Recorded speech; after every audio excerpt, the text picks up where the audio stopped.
Hello, good morning to everyone. Welcome to Tech Easy.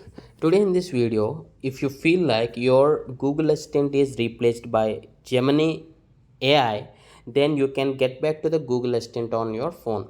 Previously on this phone, when I say something like "Hey Google," Google Assistant used to activate, but now Google Gemini AI is being activated. I'll show you with live demonstration.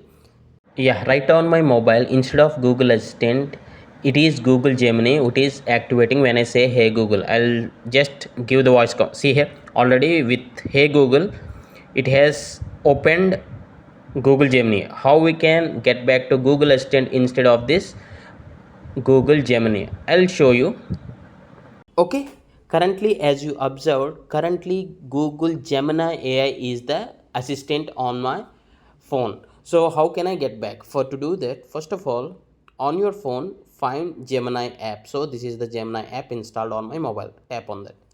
When you tap on that, this is the home screen. What you'll see at the top right, you'll find your email profile picture or the Gmail profile picture. Tap on that, and here there is a option. See here, switch to Google Assistant. Tap on this.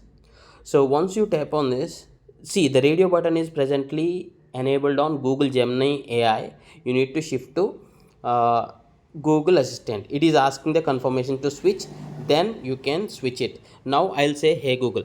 Yeah, now I have shifted to the Google Assistant back. So now I'll give the voice command like "Hey Google, what is today's temperature?" Today in Tanuku.